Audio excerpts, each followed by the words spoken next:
Dan katakanlah kepada Yohanes apa yang kamu dengar dan kamu lihat. Orang buta melihat, orang lumpuh berjalan, orang kusta menjadi tahir, orang tuli mendengar, orang mati dibangkitkan, dan kepada orang miskin diberitakan kabar baik. Dan berbahagialah orang yang tidak menjadi kecewa dan menolak aku. Sampai di situ. Saya kasih judul khotbah saya, saudara-saudara, Ojo Gelo. Ojo Gelo. Kalau bahasa Inggrisnya Ojo Gelo, kalau bahasa Jawanya jangan kecewa. Kalau saya boleh memberikan pengertian gelo meniko, ada di dalam hati kita yang kita alami, yang kita lihat, yang kita rasakan, yang bisa membuat tergoncang perasaan kita, tergoncang rasa tenang kita, tergoncang rasa pikiran kita. Itulah kira-kira pengertian gelo, kecewa. Dalam perjalanan hidup manusia, Bapak Ibu yang dikasihi oleh Tuhan, hidup kita itu adalah hidup penuh misteri. Kita tidak tahu perjalanan hidup kita ke depan, atau apa yang di depan, bulan depan, tahun depan, 5 tahun ke depan, kita tidak ada yang tahu. Itulah menyebabkan satu misteri, tanda tanya kehidupan kita ini. Dan selama kita berjalan dalam perjalanan hidup ini, seringkali kita mengalami rasa gelo. Faktor-faktor yang menentukan rasa gelo ini bisa datang dari bojone dewe. Gelo karo bojone, gelo karo binine. Nopo gelo? Lah, wingi kok dikekno risiti. Tuku beras ora cukup, tuku pete ora. Tuku bawang mulu. Lah, kecewa karo suami. Kecewa karo orang tua. Kecewa dumateng pendeta, kecewa dumateng ibu pendeta, kecewa kepada pelayan-pelayan. Kenapa kecewa? Ada gangguan di hati kita yang membuat pikiran kita enggak marah. Kecewa. Aku kecewa karo Pak Pendeta. Ya apa? Lo saiki aku start telepon orang teko-teko. Enggak tahu dia aku sakit. Lo Pak Pendeta kok malah pergi ke Solo. Gelo.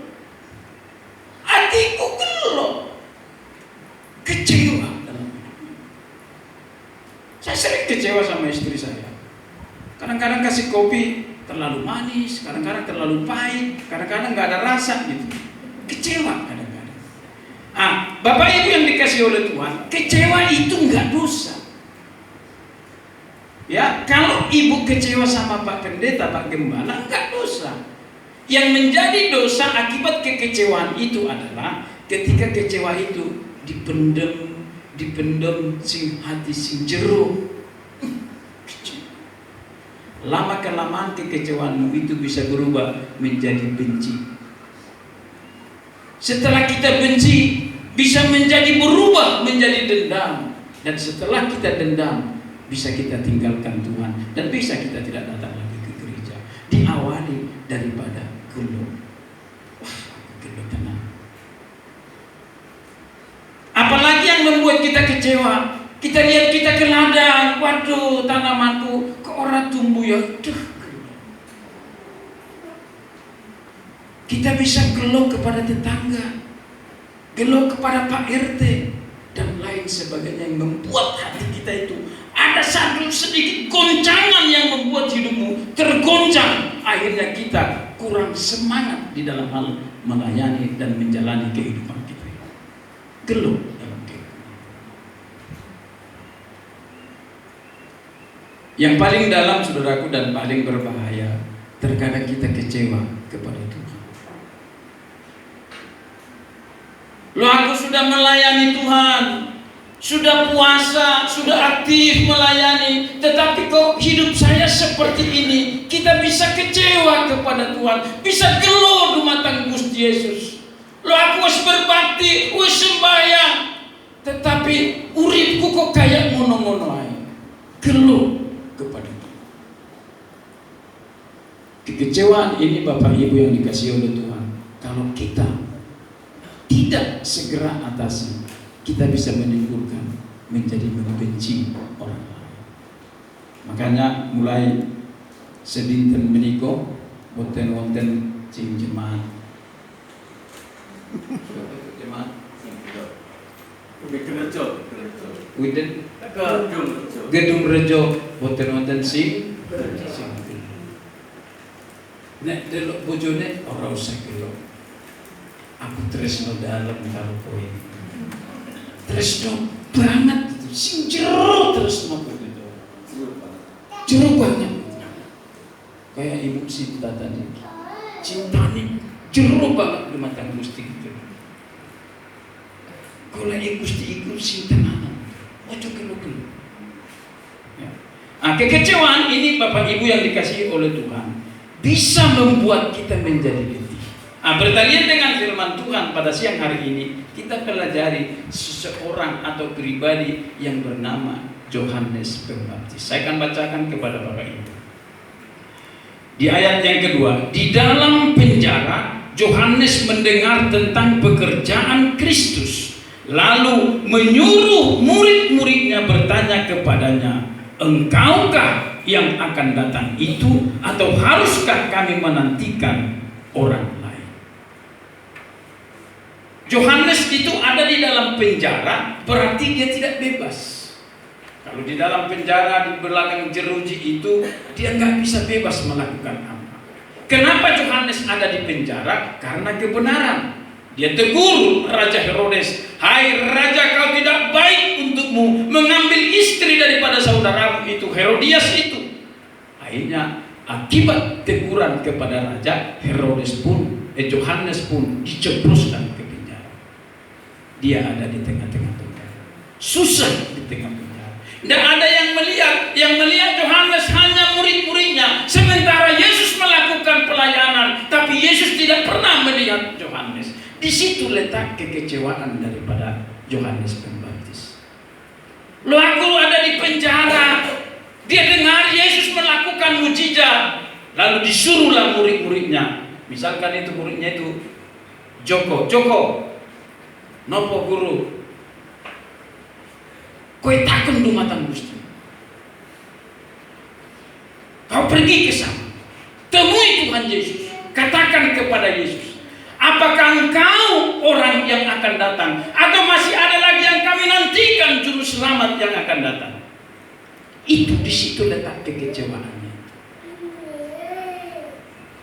Yang ditanyakan itu tentang Mesias juru selamat itu. Padahal kita tahu, saya ingin tanya, yang membaptis Tuhan Yesus siapa, Pak?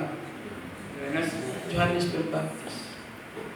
Ketika Yohanes Pembaptis membaptis Yesus di Sungai Yordan, dan ketika Yesus bangkit dari air itu, Yohanes sendiri yang menyaksikan bahwa seekor burung merpati sebagai lambang hinggap di kepala Yesus, dan langit terbuka, ada suara, inilah anak yang kukasihi, kepadanya aku berkenan. Yohanes Pembaptis yang menyaksikan.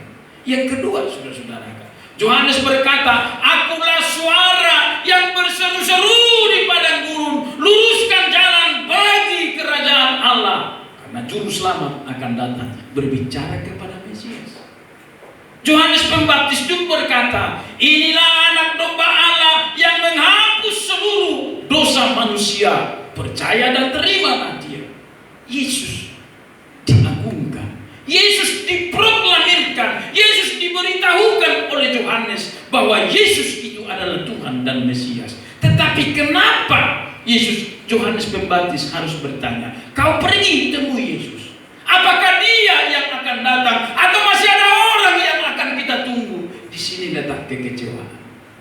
Loh, aku yang membaptis Gusti Yesus, aku yang memproklamirkan Yesus, aku yang memperkenalkan Tuhan Yesus, aku sudah melayani dia. Kok Yesus tidak tahu? Kok Yesus tidak mengerti? Tuhan Yesus tidak membesuk saya di penjara, sementara aku kedinginan, sementara aku tidak bebas. Kenapa Yesus tidak melihat saya? Kenapa Yesus tidak mau membesuk saya? Yohanes Pembaptis gelo. Pergi ke sana. Terkadang Bapak Ibu yang dikasihi oleh Tuhan, mungkin Bapak ada di rumah, ketemu karo bojo dewe, ketemu karo anak dewe, ketemu wong tuane dewa, tetapi kadang-kadang ada di hatimu tuh gelo. Aku gelo kalau orang tuaku. Wingi aku tak minta dituku baju anyar kok orang dituku-tuku, gelo. Kecewa. Bisa anak kecewa kepada orang tua. Bisa juga orang tua kecewa kepada anak. Macam-macam kehidupan kita ini.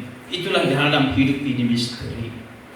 Mungkin sekarang kita berkata, aku mengasihi Engkau Yesus dengan segenap hatiku. Yes. Tapi ketika ada masalah, ketika ada tantangan, ketika ada persoalan seperti Yohanes yang ada di penjara ini, hati Yohanes menjadi kecewa. Lalu dia utus murid-muridnya untuk bertemu kepada Yesus. Saya tidak tahu, mungkin Bapak Ibu bisa kecewa kepada siapa saya nggak tahu. Mungkin kecewa kepada Pak Gembala di tempat ini. Tampilannya Pak Gembala pakai batik, ganteng tenang, tapi aku gelo. Kenapa gelo? Pak Gembala nek kecewa digini ketok.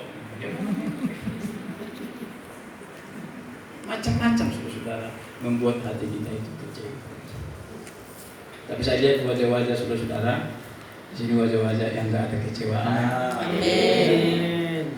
Walau pohon ara tak berbunga,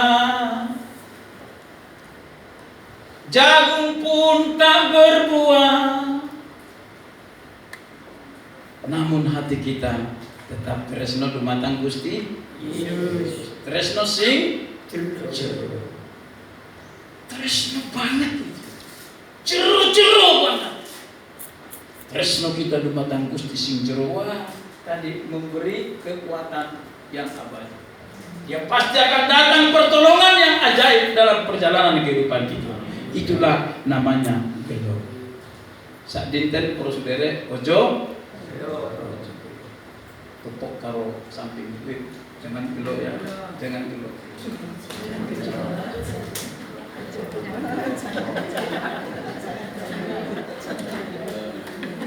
Oke, wonten masalah pun ojo. Nek Pak Gembala ora teko ning omah ojo. Tetap wah Pak Gembalaku ganteng. Wonten urusane pun aku ora gelo. Dan itu yang terbaik dalam kehidupan kita. Jangan gelo. Saudara-saudara yang dikasihi oleh Tuhan, apa akibat kekecewaan itu? Apa akibat, apa pengaruh kalau Bapak Ibu gelo kepada siapapun?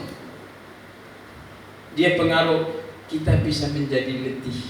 Kita tidak semangat dalam hidup ini karena ada kecewa. Orang yang kecewa gampang diserang penyakit. Orang yang selalu menyimpan kekecewaan gampang diserang segala macam penyakit dalam kehidupan ini. Itu sebabnya jangan gelo. Saya tidak pernah kecewa. Lebih baik saya disakiti orang, saya tahan menghadapi rasa sakit itu. Saya kuat di dalam itu. Saya sabar menghadapi persoalan itu. Karena jenengku si sabar.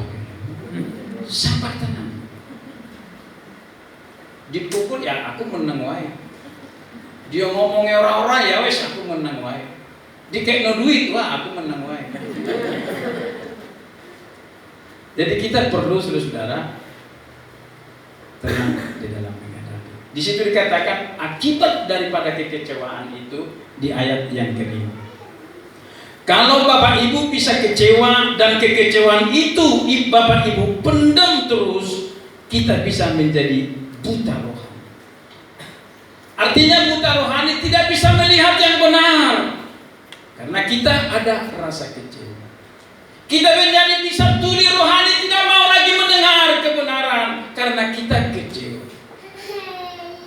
Orang bisa menjadi lumpuh, tidak mau lagi semangat datang ke gereja karena kita kecewa. Hati-hati dengan kehidupan yang kecewa. Dan ketika kita juga saudara-saudara yang dikasih oleh Tuhan kecewa, kita bisa menjadi orang-orang yang miskin rohani atau mati rohani. Karena kita tidak lagi mau mendengarkan firman Tuhan. Untuk itu, saudara-saudara yang dikasih oleh Tuhan, jangan ada kecewa dalam kehidupan. Karena kekecewaan itu akan berakibat fatal dalam kehidupan saudara juga, dalam kehidupan saya. Jangan kita menjadi buta rohani, nggak bisa melihat kebenaran. Sedikit kecewa, salahin terus, nggak ada. Hanya kita menjadi tidak lagi berpikir positif, berhati yang positif, selalu kita menjadi berpikir negatif. Jadi mulai hari ini jangan ada yang kecewa. Itulah akibat kalau kita kecewa. Ada satu saudara-saudara di dalam Alkitab ini yang tidak pernah kecewa, yaitu Ayub. Ketika Ayub saudara-saudara yang dikasihi oleh Tuhan, dalam kaya raya, semua sekampung dia itu dia kasih makan. Begitu banyak sahabat-sahabat karib Ayub, dia berikan makanan lewat kekayaan yang dimiliki Ayub. Suatu saat saudara-saudara kita tahu kisah ini. Ayub ini tiba-tiba menjadi bangkrut. Seluruh hartanya diambil oleh orang, dombanya diambil oleh orang. Itu yang pertama. Yang kedua, 10 anaknya tiba-tiba mati. Dan yang ketiga, saudara-saudaraku, Ayub ada penyakit. Penyakit Ayub itu mulai dari batok kepala sampai ke telapak kaki, semua serba gatal, digaruk-garuk. Makanya Ayub itu ada di samping sampah yang di situ ada api. Dinyalakan, istrinya lah api di situ, lalu si Ayub pun dibuat di situ. Karena dia sudah dianggap sampah Ayub. Tetapi Ayub berkata, Tuhan yang memberi, Tuhan yang mengambil, terpujilah nama Tuhan. Dalam hal itu Ayub tidak berdosa kepada Tuhan. Ketika ada kesukaran, ketika ada kebangkrutan, ketika ada penyakit, Ayub tidak menyalahkan siapa-siapa. Sampai istrinya berkata, hai Ayub, Ayub, masihkah kau setia menyembah Tuhanmu? Kutukilah dia, lalu kau mati, selesai perkara. Tapi Ayub berkata, hai istriku, yang baik datang dari Tuhan, kita tetap puji Tuhan. Yang tidak baik pun yang Tuhan berikan, kita harus mampu mengucapkan puji Tuhan. Itu yang terbaik daripada Ayub. Kadang-kadang kita saudara-saudara yang dikasih oleh Tuhan, ada persoalan kita tidak mau datang ke gereja, ada persoalan kita menjadi gelo, tidak mau lagi beribadah kepada Tuhan. Tetapi mari kita lihat Ayub, Bapak Ibu yang dikasih Tuhan. Ketika anaknya 10 mati, saudara-saudara. Anak saya aja dulu pernah masuk rumah sakit, 1 aja masuk rumah sakit, waduh, hancur hati Pak. Ini 10 orang yang meninggal. Tapi Ayub tetap tenang. Dia tidak mau kecewa kepada siapa. Itulah Ayub. Sampai Ayub berkata di dalam ujian yang terakhir, sekalipun kulit tanpa daging, aku tetap memandang kepada Tuhanku. Karena dia akan tetap bangkit di atas debu. Suatu saat Allah itu akan membangunkan kehidupan saya kembali. Itu kata-kata yang diucapkan. Itu sebabnya jangan pernah kecewa di dalam kehidupan. Jangan kecewa. Suatu saat saudara-saudara yang dikasih oleh Tuhan, istri saya itu, kami di Semarang tahun 87 ya. Tahun 87 kami ada di Semarang. Tiba-tiba istri saya itu lagi mengandung 3 minggu. 3 minggu saudara-saudara. Lalu dokter Benyamin di rumah sakit Tulungagung disuruh anak itu digugurkan. Karena istri saya harus minum obat dosis yang cukup tinggi. Jadi diperkirakan pengaruh obat yang tinggi ini, anak itu akan menjadi sumbing dan tuli. Saudara-saudara yang dikasih oleh Tuhan, di saat itu saya aktif dalam melayani di Salatiga, turut membangun satu gereja Tuhan sana. Waktu dokter Benyamin mengatakan itu anak harus digugurkan, itu rasanya kayak saya disampar petir, saudara. Kok anak itu kok digugurkan? Aduh, susah benar. Saudara yang dikasih oleh Tuhan, apa yang saya lakukan? Saya datang kepada Tuhan. Duh, Gusti Yesus, kulo sowan dumateng panjenengan Gusti. Dokter berkata begini Gusti Yesus, tetapi imanku, hatiku, aku percaya dumateng Gusti Yesus. Engkau bisa membangkitkan Lazarus, orang yang sudah mati dibangkitkan kembali. Yang buta engkau bisa celikan. Ini baru kata dokter Tuhan, anakku sumbing dan anakku akan jadi tuli akibat faktor obat yang diminum istri saya. Nyon pangapunten Gusti. Kulo nyon tolong dumateng Gusti Yesus. Saat menikah, istri saya tidak akan ada melahirkan anak yang sumbing dan tidak akan pernah melahirkan anak yang tuli. Saya berdoa, saya tumpang tangan kandungan istri saya. Tidak ada bibir sumbing, tidak ada tuli. Tuhan, sebagaimana aku sempurna dan istri saya sempurna seperti sekarang ini, seperti itulah nanti anakku akan saya lihat ketika dia lahir. Dalam nama Yesus, nyon pangapunten dumateng Gusti Yesus. Aku percaya dumateng Gusti Yesus, anakku metu sempurna. Saudara-saudara, 9 bulan saya harus berperang dalam ini. Tetapi saya ingat, saya tidak menanamkan sedikit kecewa pun kepada Tuhan. Tuhan, kenapa istri saya harus seperti ini? Tidak. Saya harus belajar matur nuwun Gusti Yesus. Kaulo sowan dumateng panjenengan, kulo percaya tenang, aku tresno jero banget dumateng Gusti. Kalau Lazarus kau bangkitkan, anak saya sumbing harus hilang. Istri saya, saudaraku, ternyata kalau orang hamil, saudaraku, susah jalan. Kalau jalan gini, kok cepat kayak gitu, nanti sakit itu. Jadi harus saya tuntun.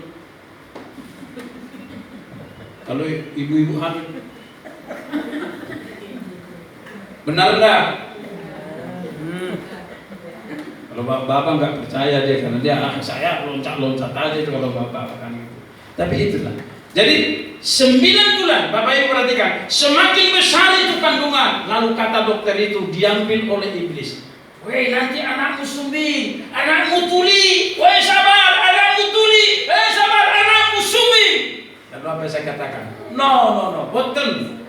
Gusti Yesus yang kulo tresnoni, Gusti Yesus yang kulo percaya, pasti memberikan anak saya boten sumbing, boten tuli. Lu ngerti iblis? Enyah kau. Ojo kau ngomong-ngomong karo aku. Dalam nama Yesus, enyah. Saya tetap berjalan. Aku percaya kepada Yesus. Panjenengan tahu, saya singkat 9 bulan sekarang melahirkan di Yogyakarta. Saya sudah diam, saudaraku.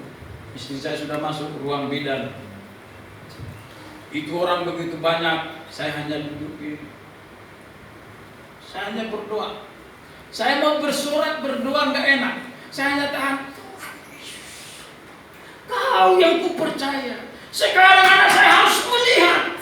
Tidak ada sumbing, tidak ada tuli. Sementara iblis teriak, nanti kau lihat tuli, sumbing. Itu telinga saya itu kayak iblis itu teriak-teriak. Tidak, saya bilang. Aku percaya dumateng Gusti Yesus. Nanti kau lihat, yang enak kau iblis. Lalu melahirkan istri saya. Suster datang, Pak Sabar, mana Pak Sabar? Pak Sabar, mana Pak Sabar? Saya datang, saudaraku. Saya, Bu, kaget suster. Lihat, anak bapak ganteng sekali. Lalu saya tanya, bagaimana bibir anak saya, suster? Yo, puto. Lo rata kon bojo ini kok takon bibir anake lebih bagus dari bibir panjenengan.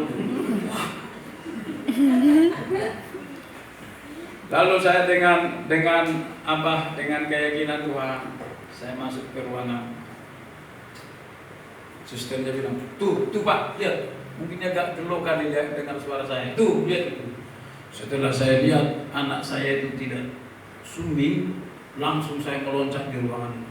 Puji Tuhan, saya bilang, haleluya. Semua ruangan itu kaget. Kenapa Pak? Kenapa Pak? Enggak Pak. Karena dokter bilang anak saya harus sumbing dan tuli, ternyata tidak sumbing. Saya belum istri saya berdoa. Anak-anak saya sekarang ada di Kalimantan, ganteng, lebih tinggi dari saya. Jadi kalau kami berjalan dengan orang, saya paling pendek di situ. Jadi harus jatuh jarak. Kau di sana, saya di sini jarak supaya sama-sama ganteng. Karena kalau anak saya di gitu kayak anak saya itu, ayo Pak gitu, kayak saya di keteknya aja dia. Itulah Tuhan kita. Ketika saudara tidak kecewa dalam kehidupan ini, sama seperti Ayub tidak pernah kecewa, sekalipun habis seluruh harta, tetapi cintaku tidak pernah habis. Sekalipun anak-anakku dipanggil oleh Tuhan, tetapi cintaku tetap tresno, jero banget. Makanya lihat Ayub dipulihkan kembali 2 kali lipat.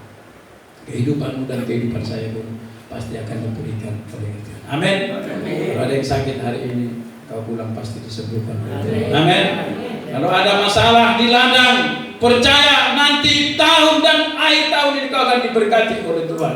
Yang penting hatimu itu tetap tresno sing jero banget di mata Gusti.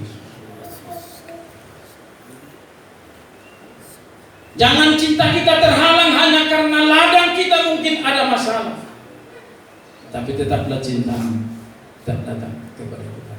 Karena itu yang terbaik. Bagaimana caranya supaya kita tidak kecewa, saudara-saudara? Supaya kita tidak kecewa, perlu ada keterbukaan. Kita perhatikan di situ, ketika Yohanes merasa ada gangguan di dalam kehidupannya, lalu Yohanes datang kepada Yesus lewat utusan muridnya 2 orang. Dia berkata begini.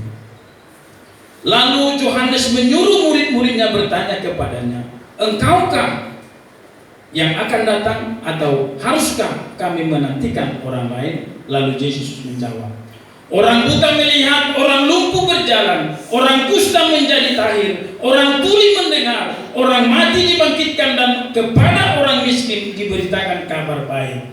Dan yang kedua, perhatikan ayat 6. Dan berbahagialah orang yang tidak menjadi kecewa dan menolak aku. Lewat bahasa ini yang didengar oleh Yohanes, akhirnya Yohanes pulih kembali. Ketika murid-muridnya datang, Yesus berkata seperti ini, berbahagialah, kalau dikatakan berbahagialah si Yohanes Pembaptis kalau kau tidak menjadi kecewa dan lalu menolak namaku, kata Yesus kepada Yohanes. Seperti juga kehidupan saudara dan saya. Ketika saudara ada persoalan hidup ini, sekali lagi jangan kecewa dan jangan sampai menolak Yesus. Satu-satunya yang membuat kita sampai ke surga adalah Yesus. Hidup ini Bapak Ibu yang dikasihi oleh Tuhan memang seperti itu. Kita hidup di dalam pergulatan kehidupan ini. Zaman berganti zaman, situasi yang kita hadapi tetap akan berbeda. Zaman saya dengan Pak Gembala itu agak gatek. Kalau sekarang zaman milenial, gampang sekali. Nanti anak-anak kita zaman chat jauh lebih canggih lagi untuk dihadapi. Semua zaman itu berubah, tapi Tuhan memberikan kemampuan untuk mengatasi setiap perjalanan yang kita hadapi masing-masing. Yang terutama saudara yang dikasihi oleh Tuhan, jangan pernah kita kecewa dalam kehidupan ini. Jadi keterbukaan Yohanes itu katanya kepada Yesus. Yohanes tidak cerita kepada orang, lalu dia bertanya kepada Yesus lewat murid-muridnya, apakah dia Mesias itu? Ini sebenarnya akibat kekecewaan. Tetapi ketika Yesus berkata, berbahagialah engkau apabila engkau tidak kecewa lalu menolak aku, kata Yesus, itu bahasa yang membuat Yohanes Pembaptis menjadi termotivasi dan mempunyai hidup yang tenang. Itu sebabnya Yohanes tidak menyuruh murid-muridnya ketika dia mau dipancung pun Yohanes siap menghadapi tantangan. Ketika tidak ada kecewa di dalam kehidupanmu, kau dengan tenang menghadapi kehidupan ini. Kita dengan tenang menghadapi semua tantangan kehidupan ini. Karena kita diberikan ketenangan oleh Tuhan. Mungkin masalah ekonomi kita. Suatu saat kami mempunyai ekonomi, sebelum saya pendeta menggembalakan, ekonomi kami itu morat-marit. Ini istri saya. Kalau dia kadang-kadang saya kasih 5.000 beli belanja.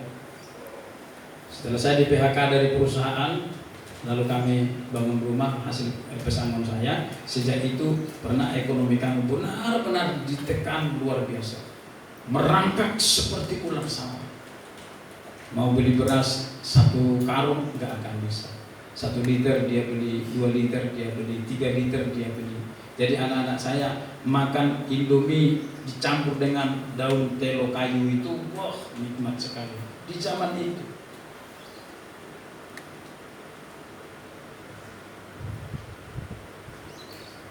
Sampai-sampai suatu saat saya tahu dia tidak di dapur, dia nyalain api. Saya tahu dia tidak punya duit, saya pun tidak punya uang. Lalu saya naik Vespa, saya dorong Vespa saya untuk mengambil ada mau jual bantal 2 biji, lalu dapat duit 75.000. Tapi bensinnya nggak cukup.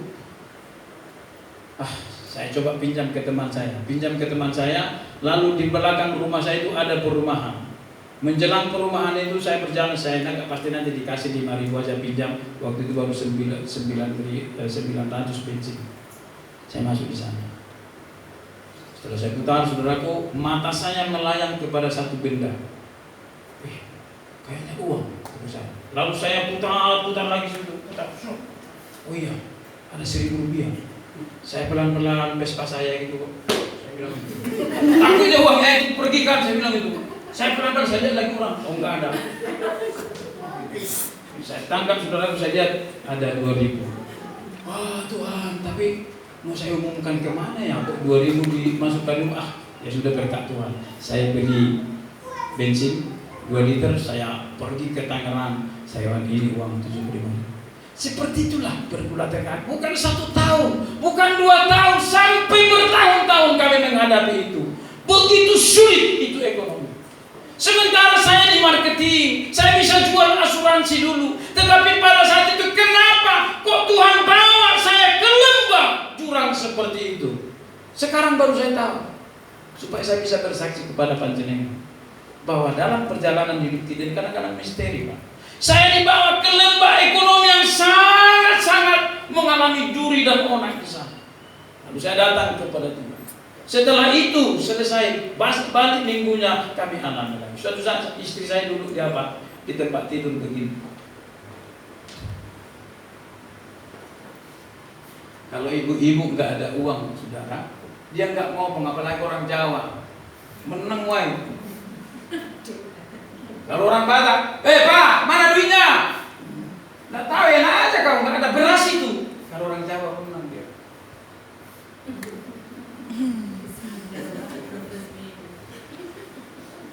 Lalu saya hampiri dia, saya peluk dia. My darling, saya bilang. Waduh.